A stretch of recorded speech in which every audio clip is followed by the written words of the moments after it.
you solemnly swear that the testimony you're about to give shall be the truth, the whole truth, and nothing but the truth, so help you God? I do. Thank you. All right, thank you. Please have a seat. First thing I will ask you to do is to state your first and last names for the record and spell each. Anthony Pozza, Anthony, Pozza, Pozza. Thank you. Go ahead. Thank you, Judge. Good morning, Mr. Pozza. How are you doing? I'm all right. How old are you as you sit here today? 26. And what do you do for a living? Work on old motorcycles. Did you go to college before going into that employment? I did. Did you graduate college? I did. What is your degree in?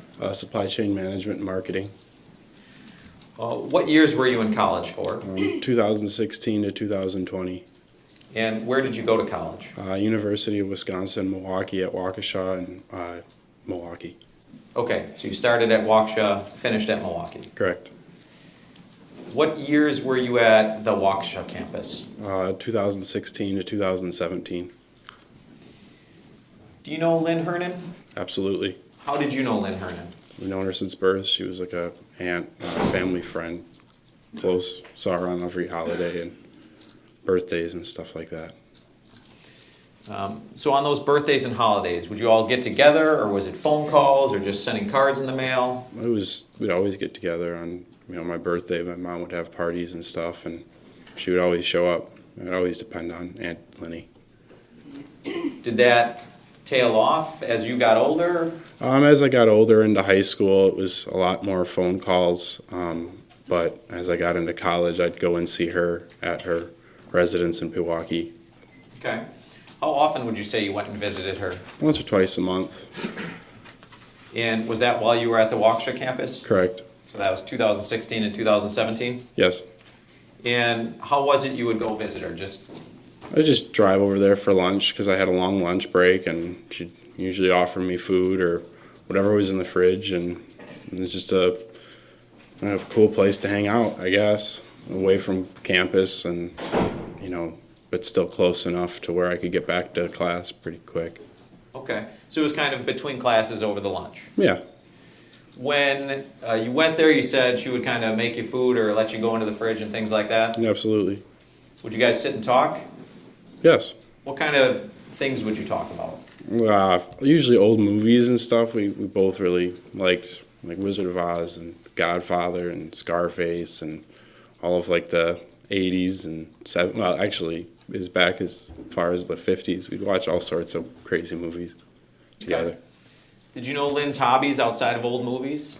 Yeah, she liked to have fun with my mom on the water. She loved the lake, and for a while she was living in various lakes as I grew up in like the Muskego, Mukwonago area.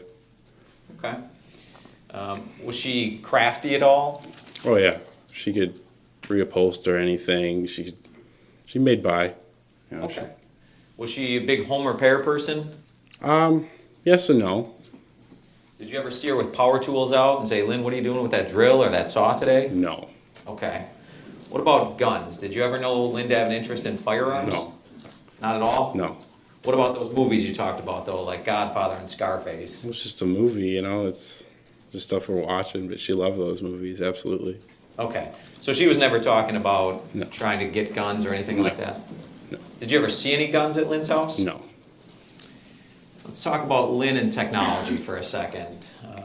Was Lynn technological at all? No. I mean, if I had to show her pictures on my phone, and usually my phone was so cracked up, she'd say, "Oh, you have to go, print those out. I want this picture, that picture." And she didn't have anything really. There was no sending stuff to her via email or even text message. There was none of that. You just called her.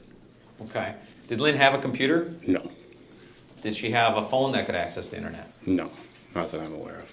Do you know what kind of phone she had? Flip phone.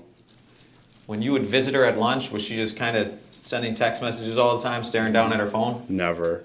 I mean, if I was there, it was pretty much one-on-one. That was what was nice, is kids in my generation are always on their phones, so it's like not having a person to talk to, and you'd always talk to Lynn, absolutely. And on these occasions you would go over between classes, was that because Lynn invited you or would you just drop by? I would just drop by most of the time. Were there any times you told Lynn ahead of time, hey, I think I'm stopping by, and she told you don't come? Sure. How many times would you say that happened? 2 or 3, and then on one of those occasions I just stopped by anyway because I knew she wouldn't be mad if I just showed up. So you did show up on at least one occasion where she told you not to. Yeah. And was Lynn mad about that? No, she's just kind of, you know, gave me crap about it and was like, yeah, I told you I'm not looking that great today. And I said, it doesn't matter. I just want to hang out with you, making sure you're all right. Did she let you come in? Yeah. Did you sit and have a conversation? Yep. Did she kick you out after a short time? Well, no, I just had to go back to class. Okay. So it was pretty normal other than her saying she didn't look very good. Yeah. Was that something Lynn was kind of thinking about a lot, how she looked? Towards, you know, yeah, when I was in college, she did. Okay. Was she a person that liked to look good? Yeah, she always liked looking good. She was a hairstylist, right? Yeah. Did she do makeup? I think way back in the day, but that was before I was born. Okay. She wear jewelry when you saw her? Yeah, she always had like gaudy costume jewelry on that was just kind of old school stuff. Okay. Not anything extravagant, just costume stuff most of the time. On any of those occasions you just dropped by, even if Lynn told you not to, was that because somebody told you, hey, Anthony, go visit Lynn, she's lonely and sad, or anything like that? No, it was always on my own accord. There was a couple times I'd go there with my mom and she'd say, you know, we need to see Aunt Lenny. You know, it's 2 months after a holiday, we gotta, you know, exchange gifts. She's been wanting to see you, blah, blah, blah. And that was, you know, the few times that, you know, it wasn't like I got guilted into it. I wanted to see her. You like seeing Lynn? Yeah, You miss Lynn? absolutely. So you're obviously aware that Lynn passed away in October of 2018, correct? Yes. You remember how you found out the news? Jessy Kurczewski called me, I think, the day of. You remember about what time? I don't recall. It was a phone call though, not a text message or something like that? No, it was a phone call. Is there anything that you recall about that phone call in particular? Just that she had called me to say that, you know, Lynn Hernan had passed away and that I was on this will and that, you know, that we'd have to get together in the next couple days. Well, let's walk through that. Was it just that fast? She told you Lynn died and then got right to... I mean, there was a little bit more conversation to it, but I don't remember the details of everything I said. Do you remember how you felt when you heard that news? I was devastated. My family was devastated. I mean, I'm close with my aunt and uncle and my parents, so, I mean, we all just were pretty shocked because my uncle talked to Lynn every day, so it was just odd. Do you remember in that moment hearing this news and feeling devastated? Did you want to talk about the will and needing to get together to talk No, about I didn't want to talk about any of that. Lynn would bring that up to me when I'd go see her in college, and I usually shut the conversation down because it was just kind of awkward. I didn't want it. I wanted her here, not any of her things. I mean, and as far as I knew, she didn't have that much stuff. So when Ms. Kurczewski kind of moved right into talking about the will and needing to get together, what were you feeling? I felt like it was a little rushed, but I also understood like the stress of, you know, in a estate, you know, when you're dealing with an estate. So I just figured maybe she just wanted to get on with it and move on. And I just didn't know much. Did you know prior to Ms. Kurczewski telling you that you were a beneficiary of Lynn Hernan's estate? I knew I was on her will, but I didn't know to what degree. Okay. And you said Lynn would bring that up sometimes when you would have these like lunchtime conversations. Yes. Do you remember how she would bring it up? It was always like really, you know, we'd be in the middle of a conversation and she would, you know, talk to me about, you know, money she put places and that if something ever happened to her to, you know, make sure to grab it. And like I said, it was always very awkward conversations that I honestly dismissed 99% of the time. Okay. So she would bring it up in the sense of if something happens to me. Right. Did you ever take that to mean Lynn was thinking of committing suicide? No. Did you ever, in your whole time knowing Lynn Hernan, believe she might commit suicide? No. If you thought that, would you have taken some action? Absolutely. I guarantee you, if my mom and I knew, we would have taken some action with getting her some help. Do you recall when the last sort of in between classes, lunchtime kind of conversation you had with Lynn was? The last time I saw Lynn was a month before she passed away with my uncle. They were on the way home from a restaurant, and they met at my uncle's house, and I live really close by, and I walked up there, and she was there she looked pretty good, and we talked for a while, and that was the last time I saw Lynn. Was that in August or September of 2018 then? It was August. August. And you said she looked pretty well? Yeah. You understood she had just come from lunch, it sounds like? Yeah. Out at a restaurant? Yeah, with my uncle. Okay. And did you have a pretty standard conversation with her that day? Yeah, I talked to her for about an hour and a half. Do you remember leaving just feeling like, hey, something's not right with Lynn, anything like that? No, in fact, she said she was starting to feel better, and she did complain about back problems and certain things before that, and she's like, I'm fine, I'm glad I'm getting out again, and we need to do this more often, and you need to come with us next time. And I didn't think it was like the last time by any stretch of the imagination. So she was setting up times to get together in the future with you. Yes. If we sort of move past what we've been talking about, where Ms. Kurczewski now tells you have to get together to discuss the will and things like that, okay? Did Ms. Kurczewski tell you who would be in charge of handling Lynn's estate? Yeah, she said she was appointed power of attorney. Okay. Did you ever have to, okay that or anything? No. Okay. Did you ever have to sign a form saying you were okay with Ms. Kurczewski handling the estate? Not that I'm aware of. Okay. If we bring up Exhibit 69 for the witness, please.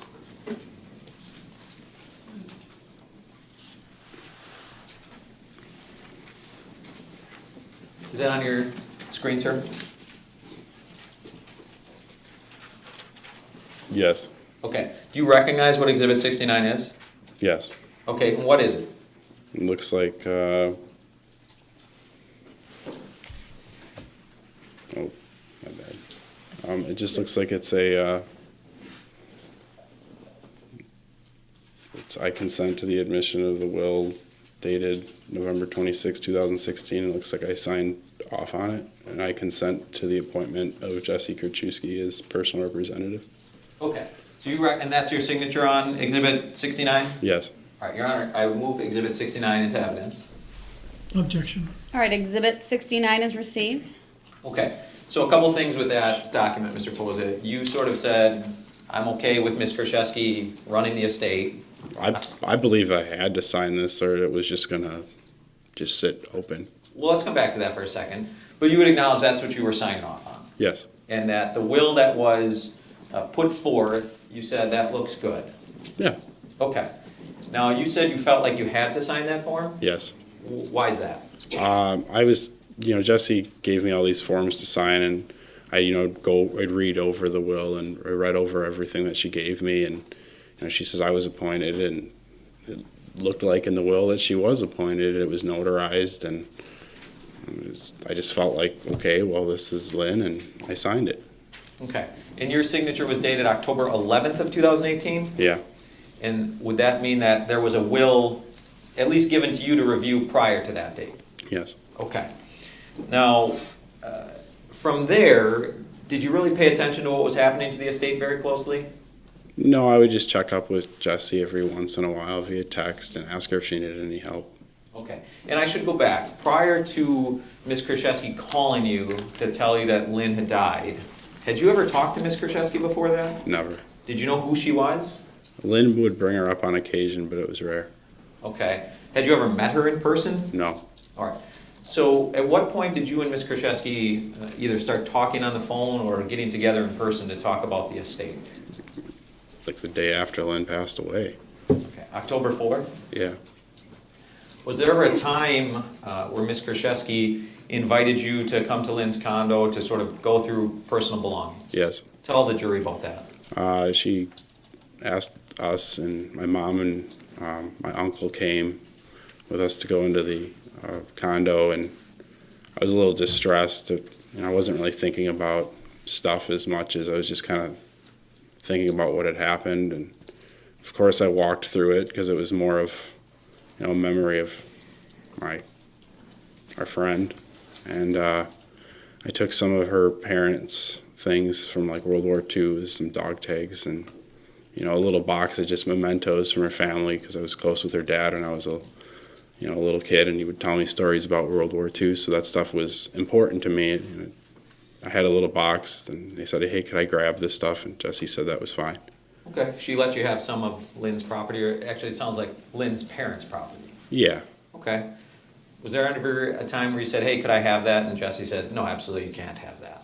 I asked about certain things that were like higher ticket items toward like later in the month, and I said, "What are you gonna do with this?" And it just, like the Jeep was signed over to her mom 2 weeks before she died, she said, and all this stuff. So I just assumed that, Lynn had gotten rid of all of her stuff that was of value, and I didn't question it really any further. You just made that assumption. Yes. Is that based on what you were seeing as you kind of went through the condo? Yes. All right. Aside from the Jeep, you said big ticket items. Was there anything else you asked about? She had a bracelet that, to my knowledge, was supposed to be given It's speculation. Overruled, he may answered. He said, to my knowledge. was supposed to be given to my uncle, and that was discussed with me in August, which was 3-4 weeks before she passed. So that was a little bit of a red flag, but again, I didn't question it because I just assumed that Lynn was getting taken care of by Jessy, and that she just assumed all the high ticket items. Did you ever ask Jessy about that gold bracelet? Yes. Did she tell you what happened to it?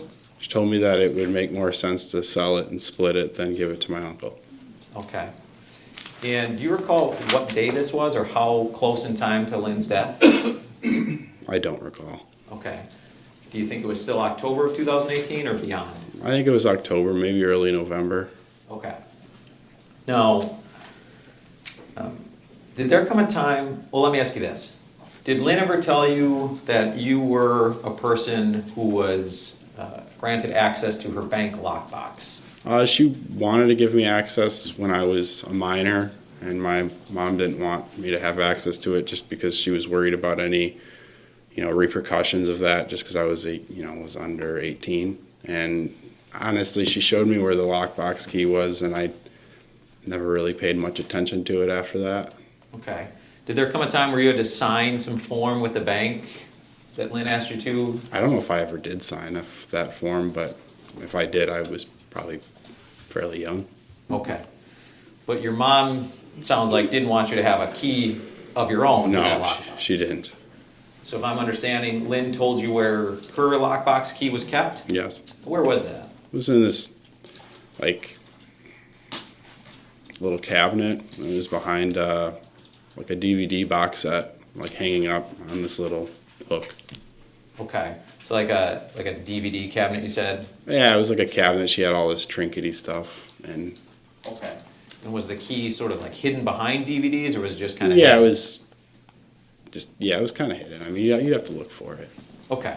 If Lynn hadn't shown you where it was, would you have just seen it hanging No, there? there's no way. Wouldn't even. And if I would have found it, I wouldn't have known what it was if she wouldn't have said anything. I just thought it was some key that, was for a safe of, a bunch of paperwork that she'd, have sitting around from her parents' estate. Okay. I know she had a lot of paperwork from her parents' estate still laying around. Did there come a time after Lynn died that you went looking for that key? When Jessy had me come over, I asked about it because they noticed that the cabinet was open and it was kind of a mess. So I just said, where did you know about the safety? And she said that the safety deposit box was emptied months ago. Okay. Let's go through that a little more. So there came a time where you looked for that key? I asked about it. I didn't really look for it. More so asked about it because I looked at the cabinet when you walked into the main living room, and I saw that the cabinet where the key was hanging was gone through. Okay. The key was not there, or you couldn't tell? There was no key there. All right. So then you asked Jessy Kurczewski about that key, Yes. and what did she tell you? She said that the safety deposit box that Lynn had was, she went through that money months ago. Okay. Why was it you were looking for that key? That's what Lynn told me to look for, and I just asked about it. It wasn't something that I was real stressed about or anything like that. I figured Lynn needed it, and that was a good enough answer for me. Okay. Did Lynn tell you why she wanted you to look for that key if something happened? It would help me with my college or something like that if I had access to it, if something happened to her. Okay. So was she telling you there was money in that lockbox? Yes. Okay. Did she tell you about how much? It differed from time to time. One time it was 10,000, another time it was 50,000. Okay. And when you asked Jessy Kurczewski about that lockbox key, was that same sort of late October, early November timeframe?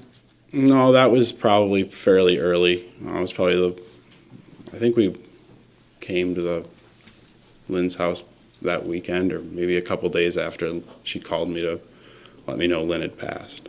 Okay, so within a couple days of Lynn's death. Yeah, I did ask about it. Okay. And did you ever, either walking through Lynn's condo that day, or, well, let me back up. Did you ever go to the bank and go into that lockbox yourself? I didn't even know what bank it was at. Okay. So you never went to that lockbox? No. Did you ever, see a pile of cash at Lynn's condo that was Never. sort of set aside for you? Never. Did you ever get, whether it was 10,000 or up to 50,000, did you ever get that? No.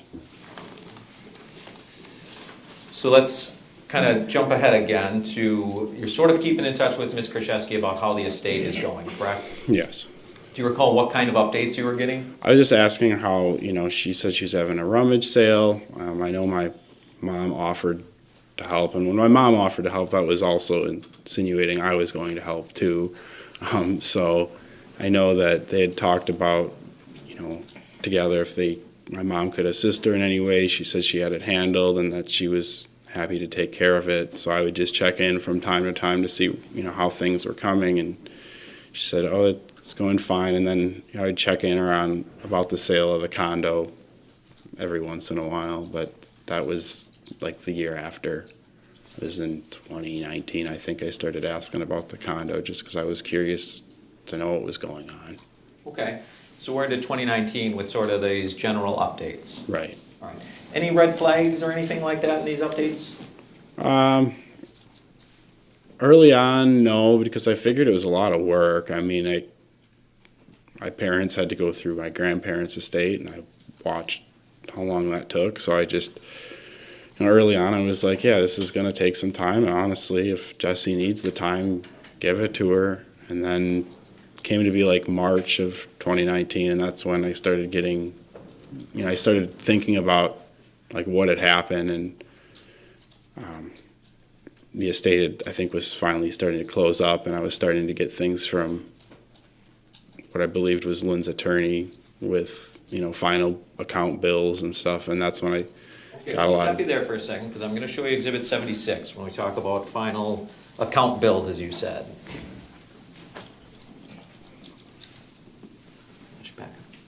All right, is that up on your screen, Exhibit 76? Yes. Okay, do you recognize what Exhibit 76 is?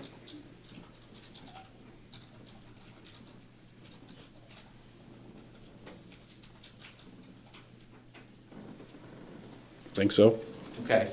Have you seen that before?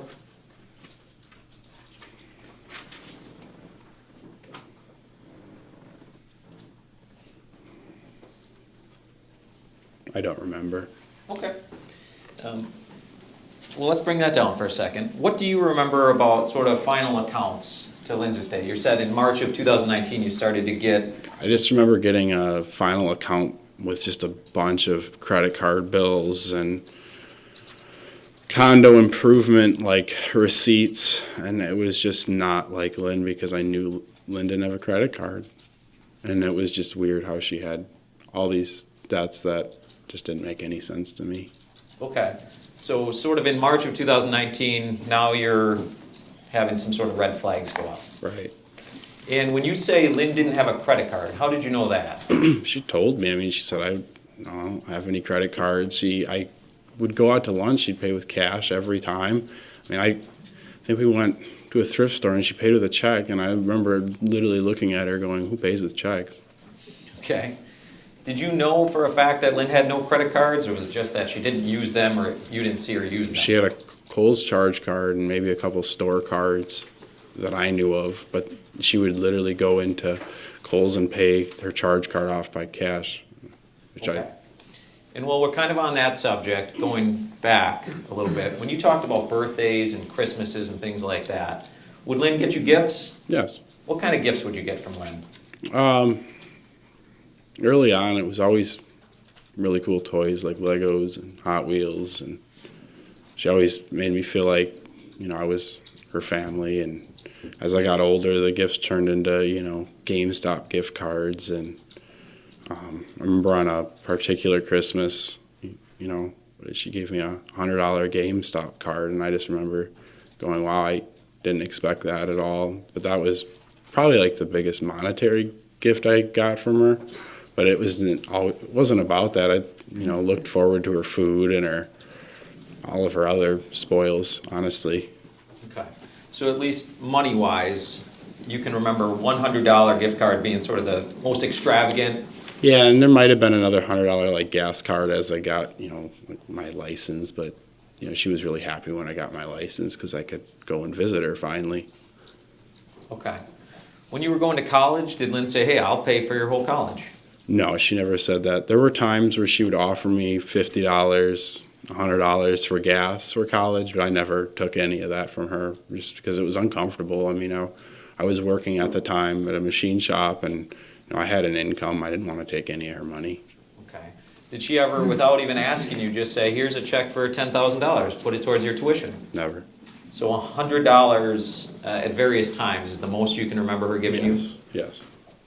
And again, you knew her your whole life. Yes. So going back to the estate, and it's starting to close up, you said, and you're getting these credit card debts on behalf of Lynn, correct? Mm-hmm. Yes? Yes. Okay. Sorry. Do you remember when you had sort of these suspicions, did you do anything about that? I had talked to a couple of attorneys and just asked if this was something that I should look into. Told them how I felt about it, and they kind of dismissed it. And I figured, well, Jessy supplied me with some receipts. I guess Lynn had a lot more credit card debt than I was ever aware of. And I, bought the story just because I was dismissed from a couple of attorneys a few times. Okay. And you said when you told them how you felt about it, they kind of dismissed you. Yeah. How did you feel about it? I just felt like something was up, and I wanted it looked at more closely because I felt like the information I was getting from Jessy and Lisa Martinson was not true. Okay. Do you have any legal training in your background? No. Do you have any detective or law enforcement training in your background? No. Do you have the resources, at least back in 2019, to investigate this further on your own? Yes, I had a little bit of money that I got that I put towards looking into it. Okay, so you put up some of your money to hire somebody to look into it further. Yes. And was that those calls to attorneys or something different? That, and I finally retained an attorney later on. Okay, and we'll come back to that. As far as the receipts, you mentioned you got some receipts from Jessy Kurczewski. Yes. Tell us about that. How did you get those? I asked her for receipts when I got the final account statement from Lisa Martinson because Lisa Martinson wasn't providing me with really anything, any details. Correspondence was kind of weak. And I asked Jessy, I said, "Can we just talk about this? Do you have any receipts about it?" And then a couple days later, she sent me a big packet of receipts. Some of them looked to align with the final account, some of them didn't. So we decided to meet up at a restaurant and talk about all of the receipts and how it reflected the final account statement. Okay. So when you asked Jessy for these receipts, do you remember what time frame we're in? Are we still in March of 2019? I think March to May. I'm not really sure. Okay. Sometime spring of 2019? Yeah. All right. And was that a phone call or was that a face-to-face meeting where you asked her for receipts? It was a phone call, and then we met face to face, I think, within a week. Okay. So on the phone, you say, hey, I'd really like to see some receipts. I think a lot of this is leading.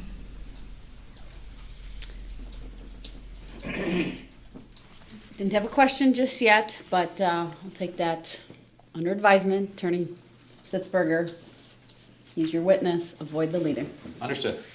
What occurred in the phone call, just the phone call? Don't skip ahead a few days. She said that there was no problem getting any receipts, and that she'd get them to me in a couple of days. All right. And you said that she did give you receipts. Yes. How did she get those to you? She emailed them to me, and then I downloaded them and printed them, I think. Did you look through them? Yes. Did you have anything to compare the receipts to? Yes, I had a final account statement that Lisa Mortensen provided to me also via email. After looking through all the receipts, did you still have any suspicions? I did, and that's when we met up to discuss that. All right, so tell the jury about that meeting in person then. We decided to meet at That's Amore on Highway 100 to talk about the final account statement. I went through some of the receipts that didn't match the final account statement. She assured me that, on every single one, she assured me that this was, that Lynn had all this credit card debt, and that, she had tried her best to sell everything, as fast as she could so that, she could get us something. The final account statement, like for the entire estate, was I think $26,000, which I thought was strange considering her house was $145,000, and it was hard to believe that she had that much debt. I talked to her for probably 2 to 3 hours, and she kind of had me convinced that that was true and that she had racked up all this debt. So we settled, or what I believed was settled, the estate that day, and I signed a check for half. Okay. And so eventually you got a check for half of, what did you say the total estate was at the end? $26,000, So you got roughly what? $13,000. Okay. Now, you talked about these receipts. Can we bring up Exhibit 65, please?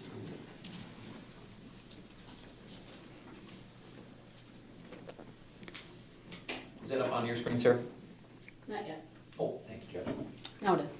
Thank you. Do you see Exhibit 65, Mr. Pozza? Yes. All right. And if I have Mr. Vulcanier, actually, before I do that, can you see how many pages along the right-hand column that document is? 52. Okay. And if I have Mr. Vulcanier scroll through those pages briefly, can you let us know if you recognize what Exhibit 65 is? I do. All right. And to be fair, you said you do on page 8, I believe. You know what this whole exhibit is? Yes. What is it? These are all the receipts that Jessy sent to me.